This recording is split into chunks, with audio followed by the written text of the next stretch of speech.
Suck gas, evildoers. Welcome to the St Canard Files, a Darkwing Duck podcast. I'm your host, Will Santana, and I'm Mike Russo, and you are one great co-host. Did I ever tell you that?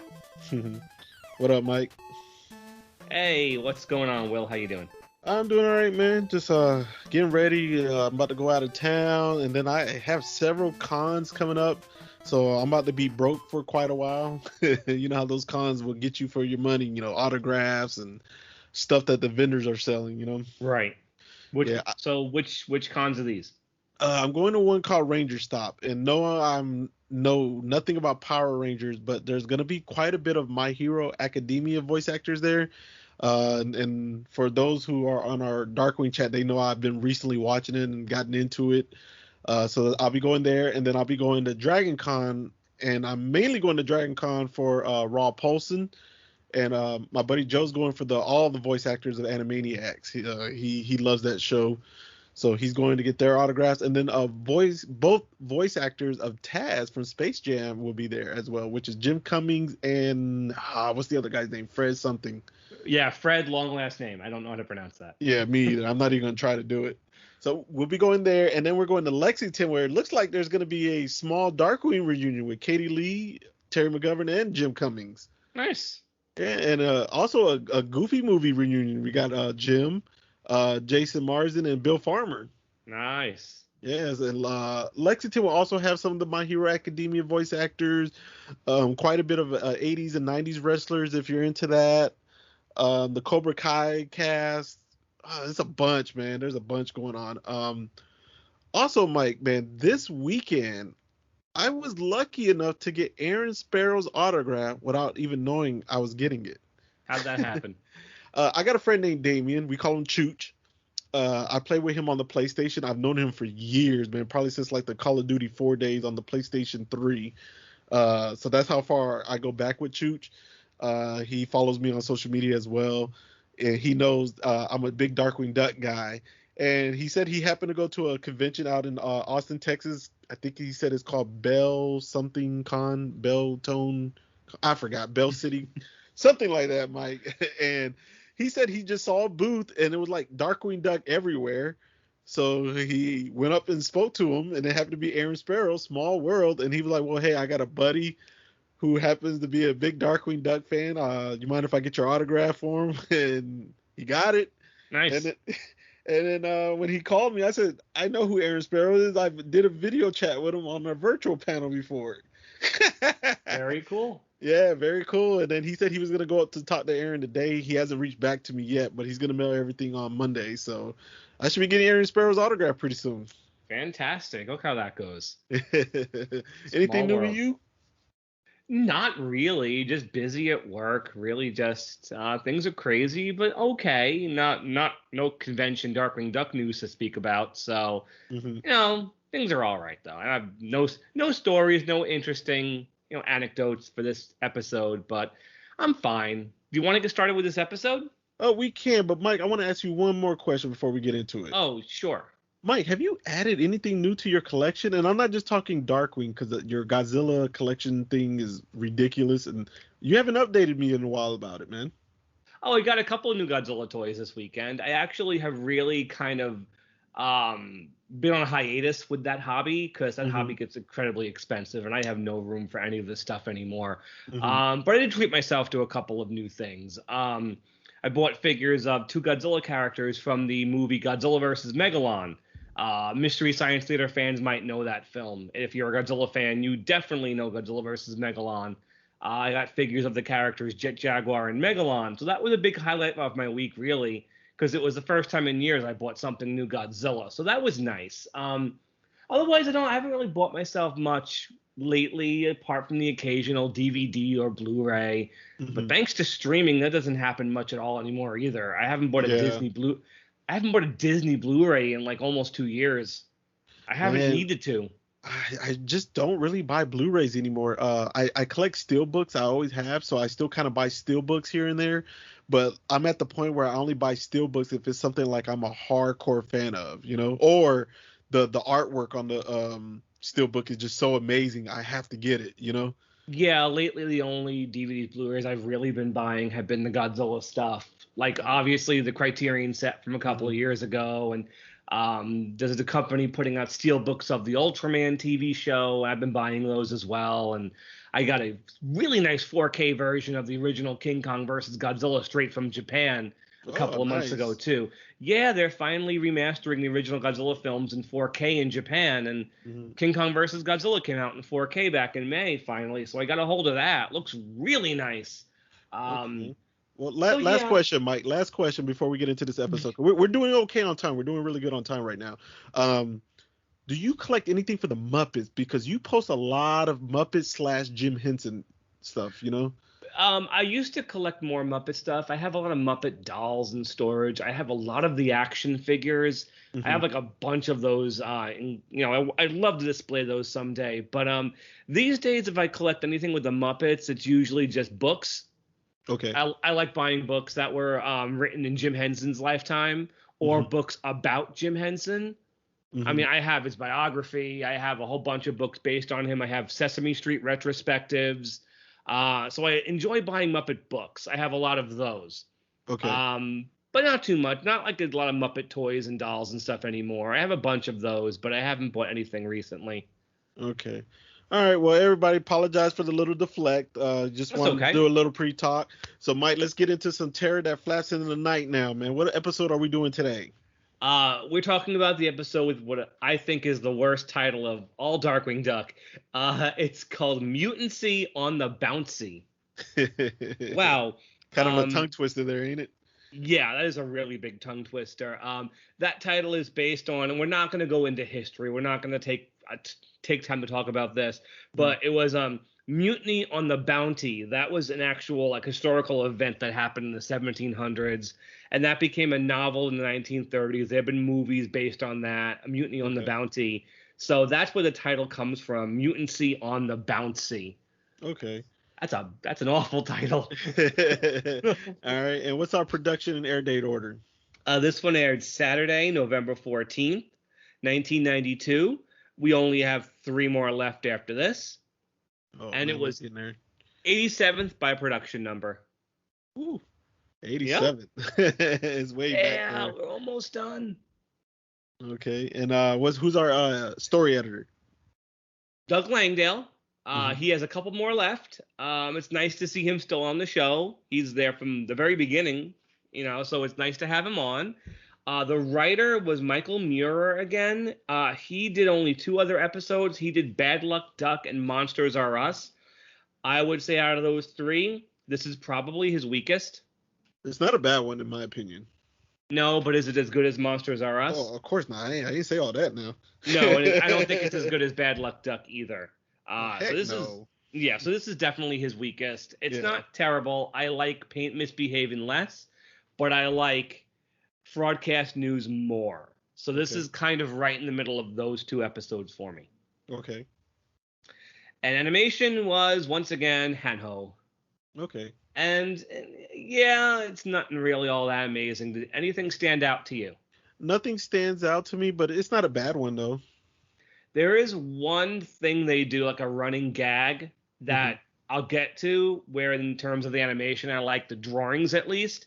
But when like that starts, the origin stories you talking about? Yeah, I really like that. Visually, I think that's a lot of fun. But the actual animation of the characters is nothing we haven't seen before. Okay, fair enough. And we have one big voice actor to talk about this week. All right, so you ready to roll into it? Let's get why into not? the plot. All right, let's go for it. How does Mutancy on the Bouncy start, Will? Oh my God, that's a tongue twister for you. I'm glad I haven't said it yet. It's been all you so far. All right, we got Gauze, and she's reporting on the destruction of City Hall by the Rubber Chicken and Cement Head. And Darkwing. Yeah. And then we kind of get she's showing the destruction of it, and then we kind of get her flashback where she starts telling us where this whole thing begins. So obviously what we're just viewing is toward the end. Yeah, the first two after this episode are flashbacks. Mm-hmm. So we get the flashback, and she tells us this all began with her doing the school paper, and it's kind of funny how the school paper began with Binky and Herb. You want to tell us a little bit about that? Yeah, this is when the really fun drawings start. So she joined the school paper to get out of study hall, and she's been taking pictures of Herb and Binky, and sensationalizing them. Basically, she's been sneaking up behind them and scaring them. So she's got a picture of Binky freaking out but holding a kitchen knife. And the drawing of Binky with the knife in her hand screaming is really, really great. Oh, it's hilarious. And she titles it Suburban Housewife Goes on Bloody Rampage. And then she does the same thing to Herb, and a potted plant falls on his head. So you have a picture of Herb, like his arms are up in the air, but the potted plant is like coming out of his neck. And she says, "Plant monster goes on bloody rampage." Yeah, what makes it even hilarious is the timing of the snapshot. It's just so funny, and then it puts it like on the headline for the newspaper. I love that it's the Muddlefoots. It's all we're going to see of them this episode, but it's cool they're in it. Yeah. And the drawings of them. Once she snaps the picture and you see the photo of it, the drawings are really well done, and they're really funny. I think like the funniest drawings in the entire episode.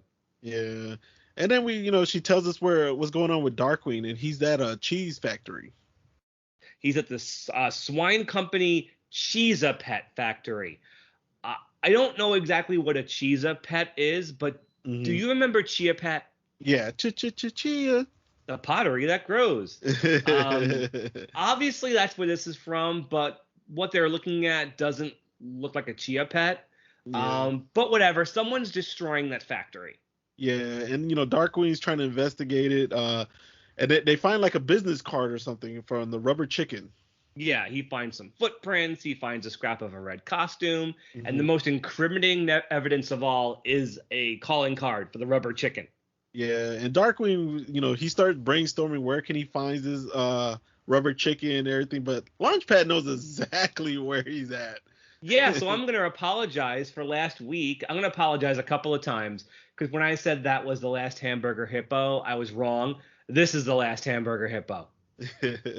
Yeah, that's where the rubber chicken is, because Launchpad spots him there. He's right there. Yes, he's in plain sight. So the rubber chicken. I can't say I'm a fan of this guy. He's not bad.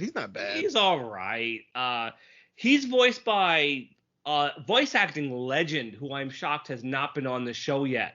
Corey Burton, mainly legendary for his Disney work. Corey Burton was born in 1955, and he is still incredibly active with Disney. Check his IMDb. He has over 450 credits to his name. He got started in the late 70s. I'm not going to go crazy with everything he did, but I will talk about some of his Disney work. All right. They've used him a lot for Dale. He got started with Dale on Chip and Dale Rescue Rangers, and he still voices Dale off and on for various Disney projects. He also was the voice of Zipper on Rescue Rangers. But the character he's done the most for Disney is Ludwig Von Drake. Oh, for real? Yeah, he's done Ludwig Von Drake since Ducktales in '87. Okay. He's done him in everything he's shown up with, every show, from Raw, Tunage, and Bonkers all the way to Mickey Mouse Clubhouse, Mickey and the Roadster Racers, and Ducktales 2017. Okay. So he's still doing Von Drake. Also notable, he also voiced Gruffy Gummy and Toad Wart after the original voice actors for those guys died on Gummy Bears. But he's just done so much for Disney. He's very prolific. He's a biggie. He's really up there with guys like Rob Paulson and Jim Cummings. I don't think he gets the love he deserves, though. Probably not, because I don't hear his name much, to be honest, But he's a biggie. He absolutely is. Can't say I love his voice for the rubber chicken, but it's all right. Okay, so going back to the plot, we got Darkwing. He's interrogating him, but Rubber Chicken claims he was framed. Yep. And Rubber Chicken wants to beat the heck out of there, and every time Darkwing tries to fight him, he just gets more injured. Yeah, he says it's time to get physical, but that doesn't really go too well, getting physical. And he says, if you keep trying to thrash me, you'll end up in the hospital. Yeah, and it's hilarious because Darkwing's up in the dumpster after he tried to like do a drop kick on him or something. But he keeps bouncing off the rubber chicken because the rubber chicken is incredibly rubbery. Yeah. While we're talking about the rubber chicken, the rubber chicken is actually a rejected Darkwing Duck villain. Really? He was originally meant for a very early episode that never got made. I did not know that. Yes, it was within like the first 10, 15 episodes, and the character was not used. So I guess they decided, hey, we still have this character, let's use him. But obviously, he's not the villain. Okay. I've also heard that idea they had to do a spinoff of Justice, the Justice Ducks was going to have the rubber chicken in it. Oh, okay. So this character could have appeared a lot more than he actually did. I don't know if I would have wanted him. Once I think I'm fine with him once, but I don't know if I could deal with him multiple times. Yeah, I'm with you. Okay. So what happens next? Next we got Darkwing. He's at the headquarters and he's thinking Rubber Chicken is working with Cement Head. And he's pacing himself back and forth. Darkwing Gosalyn is trying to tag along with him, right? But he tells her she can't go. Yeah, the situation is that someone keeps destroying Swenlin Swine's factories all over town, and Darkwing thinks it's a rubber chicken. And he thinks the rubber chicken is in league with another villain named Cement Head. We'll get into him a little bit. Yeah. Yeah, we're going to get into that. Yeah. Gosalyn, and he doesn't want Gosalyn around. He is, of course, being a big jerk about everything in this episode to Gosalyn. Yeah, LP's trying to get Darkwing's attention, but it's not going so well because LP has the biggest thing to locate Rubber Chicken. What is that? He has his address on the business card that they found. Yeah, so this scene ends with Darkwing falling out a window, and Launchpad jumps out the window after him, and Gosalyn has a great line. She says, "And to think, these are my role models." Yeah, so then Gosalyn heads down to Rubber Chicken's address on her own, and which is a chicken coop. Yeah, I thought that was pretty funny too. And when she goes and interrogates him, we get an origin story. Yes, this is a running gag in this episode. A lot of characters give their mutant origins, and the origins are shown like comic books with minimal animation. It's mostly just still drawings, but since it's a drawing and they don't have to worry about animating it, the drawings are really, really well done, and like the backgrounds are very minimal. And this is my favorite part of the episode because a lot of the drawings are actually very funny. And the Rubber Chicken explains his name was actually Clovis Cluckenhoff. I couldn't understand it when he said it. You must have had did you have the subtitles on? No, I just caught it. You caught it? Okay. And apparently his father worked at the plastic factory, and there was an explosion, and it gave him stretchy rubber powers. And long story short, he got a job as a janitor, heard that Swindling Swine was in cahoots with Cement Head, and became the Rubber Chicken. And then Cement Head was trying to frame him, and he insists he's innocent, blah, blah, blah, all of that. Yeah, and it's kind of weird. I know I'm kind of spoiling here a little bit, Mike, but it's kind of weird. Like all these origin stories originate with the fathers and not the mothers. I think it's part of the gag that it just keeps happening to the dads because it keeps going like this. Yeah. All right. So he starts begging Gosalyn to help. Clear his name and let's and locate Cement Head. And pin all this on him. But Darkwing doesn't believe God's story about Rubber Chicken. He never believes her. You know who does though? Launchpad. And there's a running gag where Darkwing says, "You still believe in the Easter Bunny," and Launchpad's childhood is crushed. This kind of is like a pattern with Darkwing. This is like the third or fourth episode where Gosalyn is telling him the truth and he just completely ignores her. I think it was like when Alien Collides was one. Was it UFO? Well, remember in Broadcast News, Gosalyn thinks something up and he's not listening to her. Yeah, and so quite a bit of episodes with that pattern. And Gosalyn, who's narrating the episode, she has a great line after this because now she's fed up with him, and she says, "Darkwing Duck, St Canard's mighty masked, vain, pig-headed, loudmouth, snooty, eagle maniacal, waffle brain mallard," and it's a line that ends the episode too. But you can tell what she really thinks of her father here.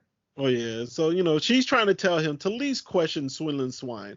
Gee, Mike, where did that name Swindling come from? Swenlin Swine, not Brian Swenlin, perhaps, maybe. Yeah. Well then, so Darkwing goes to question Swindling, and he meets I believe he was a receptionist. Yeah, it's a pig receptionist. And when Darkwing mentions mutants, he tells Darkwing, he has mutant powers. He was born downwind of a fruit irradiating plant, and he shows that his mutant power is turning into a banana. Yeah, so then Darkwing just thinks his mutant powers is just ridiculous, and he goes. It is. Yeah, it is. And he goes into Swine's office, and Swine is denying teaming up with Cement Head, and he starts sucking up the Darkwing, and we're not stupid. We saw Cement Head at the beginning of the episode. We see what Swindling Swine looks like. Mm-hmm. Come on. Yeah. Come on. But he knows how to win Darkwing with the ego, marketing, movies, and all that stuff. And we even get the theme song within the episode. He brings in the TV and shows clips from the theme song. Yeah, he's like, I can make you a movie star, Darkwing. And Darkwing's like, what about a cartoon show? Yeah. And he says, it's a tall order, but I think I can swing it. And Swindling Swine was voiced by Jesse Cordy, who we've heard before. He was the leader of the Cheese Gang in Star-Crossed Circuits. Okay. Like I said in that episode, I think cartoon fans know Jesse Cordy best as LeFou, Gaston's sidekick on Beauty and the Beast. Mm-hmm. Swindling Swine's thing is to butter someone up and say something like, you have a lot of talent. Have I ever told you that? Mm-hmm. And that's kind of his catchphrase. Have I ever told you that? He says it constantly to Darkwing, but he's bribing him. Yeah, he's basically manipulating him, So, Darkwing begins marketing himself to Swine manipulating him into Rubber Chicken, into stopping Rubber Chicken. Yeah, he says if I don't stop the Rubber Chicken, he'll ruin my production studio and I can't make movies based on you. Yeah. And it's funny because the next transition scene, we see Darkwing just blinged out, man. It's hilarious, man. Yeah, Swine is sending him presents, including a solid gold gas gun holder. Yeah, he's got all these different rings on each hand. He has like a diamond earring. He's got a necklace chain. Oh Darkwing's totally sold out. Yeah, he's been bribed, but of course he denies being bribed. And we get the running gag again, where Launchpad believes him, and then Darkwing says Launchpad still believes in the Tooth Fairy. He's destroying Launchpad's childhood. Oh yeah, so she decides to go check on Swine herself. Mm-hmm. Yeah. Did we mention that Gosalyn spends the whole episode in a trench coat and reporter hat? No, we didn't even say nothing about that. It's a cute getup. Yeah. And she goes to investigate Swine. He gives his origin story, and Mike, you want to get into that? So his origin story, his father was Marlon Hambone. Mm-hmm. Obviously, it's a parody of Marlon Brando. While his father, who was very overweight, was stepping in the cement by the Chinese theater, he sunk in, and somehow his mother bore a child who was made of nothing but cement. I think this is really funny because, Cement Head's trying to paint his childhood as very sad, especially when his dad orders him out of the house. Mm-hmm. But then he goes, I did all right for myself, but all right for himself was Cement Head robbing banks and tearing safes right off the wall. Yeah. And it shows him literally surrounded by money. And he goes, I did all right for myself. And then he says that he came up with the Swindling Swine persona because he wanted to at least fit into society. Yeah. But, Gosalyn's able to escape at the end of his origin story. She takes a picture of him, too, and gets out of there. Yeah. And then we get Darkwing again. And he's shooting tear gas at Rubber Chicken. Yeah, it bounces right back and hits him, so Darkwing's crying. He's crying, and they head into a antique store. Bob's World of Fragile Antiques. So you should guess how this goes. Yeah, and then while they're in there, everything's breaking, and we see a clerk. She's just typing, and she's ringing everything up. Somebody's about to get a bill. Yeah, remember when we talked to John and Jim, and they mentioned putting a pumpkin on Launchpad's head to get him out of the scene? Mm-hmm. That's kind of what happens because a vase falls on Launchpad and he drops out of the scene. Yeah. And so Darkwing's throwing things at the rubber chicken. He's bouncing things right back. Everything's breaking. Mhm. And the cashier tells Darkwing he owes them $10,000. Yeah. So, but in that process, she gives us a origin story. Yeah, this cashier is voiced by Susan Tolsky. And actually, this cashier, the model, the character design, she was Gosalyn's guidance counselor in Film Flam. Like, we talked about that one like 2 years ago. And she says her origin, again with the comic panels, that she has mutant powers because of an explosion in a glue factory. And she can basically make things stick to each other. She has glue powers. Yeah. You know, and Darkwing was still, before that, you know, he was still refusing to believe Gosalyn that Swine is involved and Rubber Chicken is innocent. So Gosalyn decides to sneak Rubber Chicken into the news station. Yeah, so Rubber Chicken can, you know, get a bunch of other mutants on his side so they can stop Cementhead.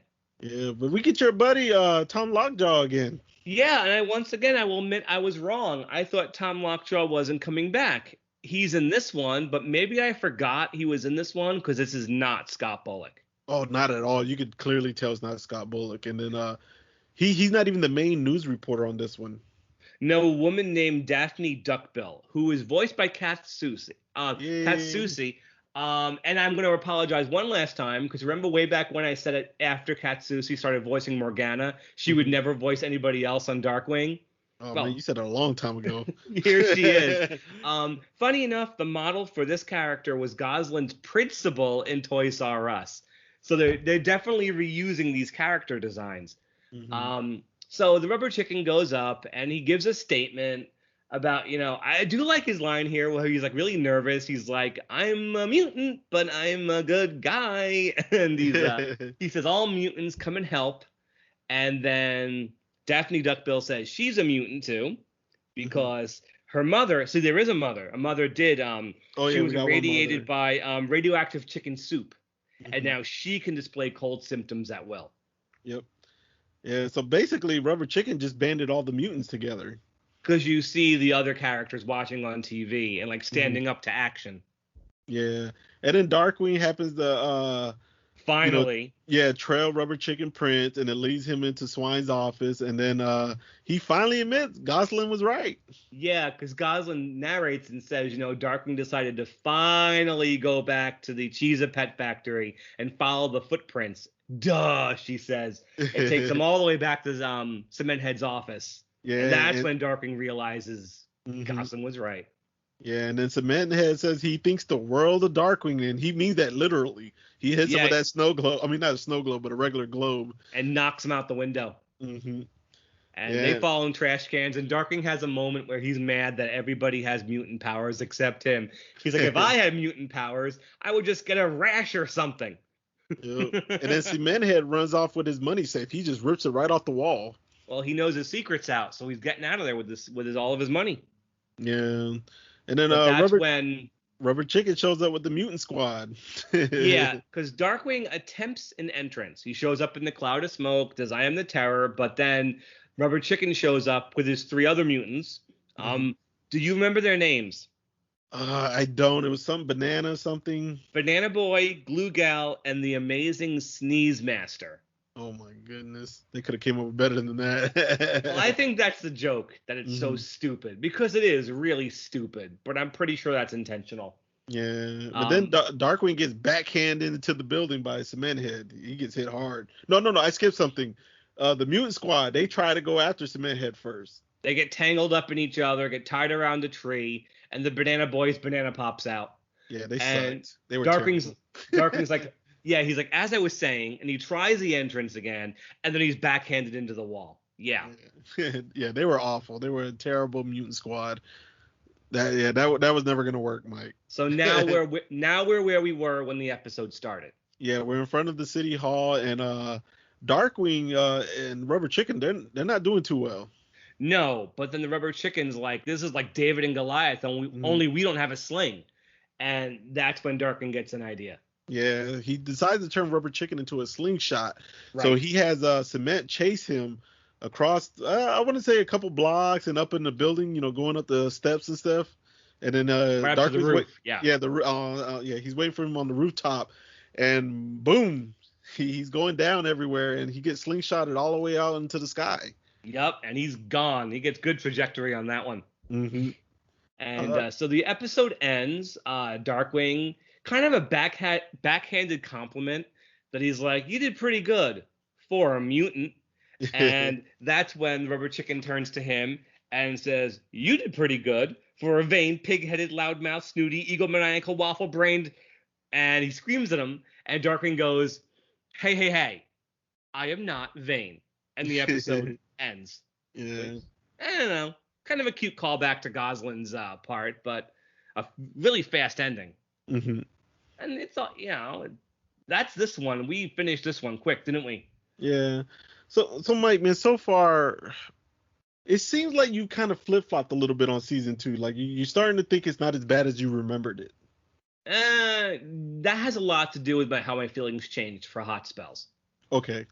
Yeah, and maybe a little bit of Fraudcast news now that I got to watch a good copy of it. Mm-hmm. But this one, Paint Misbehaving, still really low on my lists. Okay, but Monsters R Us and Exterminator weren't bad. Frequency Fiends is good too. I love that one. What was the other one? Something with the one where his family came back. What was the name of that one? Inherit the Wimp. That one was all right. But we both didn't like Return of the Revenge of the Brain Teasers. Oh, you weren't on that one, but I know you don't like that one. I hate that one. This one is just all right. Like, I'm at the point where I really miss the old supervillains. I mean, like, come on, where's Bushroot? Where's Quackerjack, man? Yeah. Like, Cementhead's all right. I actually do like him, but I remember being a kid just wondering where the other characters I actually really love were, and it seems such a disappointment. Okay. Or this one's all right. All right. So how many gas gun canisters are you gonna give this one? 2. 2? Yeah. Okay. 2. I mean, there's nothing special about it. I mean, I like Cementhead. We'll rate him in a moment. And the drawings for the comic origins are really, really good. But I just think it's kind of bland. Parts of it are pretty stupid. I know a lot of it's intentionally stupid, but it just isn't really doing it for me. How about you? I'm actually going to give it the same score as you. I'm going to give it a 2. It's a serviceable episode. You can deal with it. It's not bad. It's not great. You got a whole bunch of new characters. We got a lot of new not a lot of new voice actors, but voice actors we don't hear quite often. The animation's not bad. I do like the comic gag that you mentioned earlier quite a bit. Rubber Chicken is pretty funny. Cementhead is a decent villain. I agree with you. I miss Quackerjack. I miss the Bushroots. I miss the Negaduck, Steelbeak, and all of them. But it's okay. It's okay. It's not a bad one-time watch. Not at all. The other thing that bothers me, and you kind of mentioned it before, I don't like where Darkwing and Gosalyn's relationship is going. Okay. They don't have like these nice moments anymore. Now it's like he's just a jerk to her the way he would be to Morgana. And like this episode, he doesn't even listen to her. Okay. Like at all. Like, and it's a shame. I wish there were more episodes where it showed the warmth in their relationship. And I feel like they argue a lot now. I guess what another thing that makes this episode okay for me, for some reason I get like an X-Men vibe, but in a comedy style. Yeah. I kind of get that with all the mutants and mutations, and then like they got abilities, but because it's Darkwing, hey, we can't give them claws and metal like Wolverine, or give them power like Magneto. Let's make it funny. Yeah, exactly. I mean, I think the stupidity was supposed to be intentional. Okay. All right, so we're gonna rate Cementhead. Yeah, let's rate Cementhead. This time you go first. All right, I'll give Cementhead a. I would go 1.5 because he's funny to me throughout the whole entire episode. He seems like he's gonna be a beast, but once they come up with this slingshot and show like how easy he's defeated and stuff, I don't need him again. He was good enough for one episode to me, so I'll give him 1.5. I'm going to be a bit more fair. I'm going to give him a 2.5, but I will explain why. Okay. I think the character has a lot of potential. Could you imagine Cementhead like being the star of his own episode at the beginning of the show? Like the way Liquidator was. Like, it really shows how powerful he was. How does Darkwing stop him? He keeps getting his butt kicked by Cement Head. He has to keep trying. How do you defeat something made of cement? I think he has a lot of potential there. But there's so much going on in this story that he doesn't have a lot to do. Okay. But I think there's potential with this character. And I would have liked to, if the show had kept going, I would have liked to have seen him again. You know, to me, like, Liquidator was so OP'd on his first episode, so they kind of nerfed him. I kind of feel like that's what kind of happened with Cement Head in his own episode, but then he got nerfed in his own episode. Yeah, I can see that.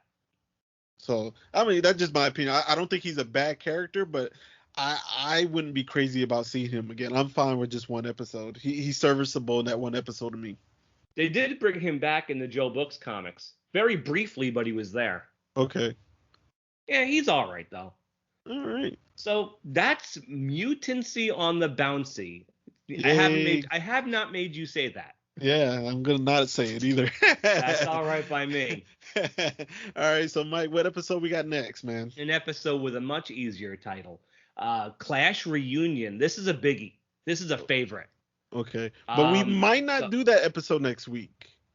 No, because as you all heard, Will has lots of things he's doing the next few weeks. So we might not have time to record that one and get that one out right after this.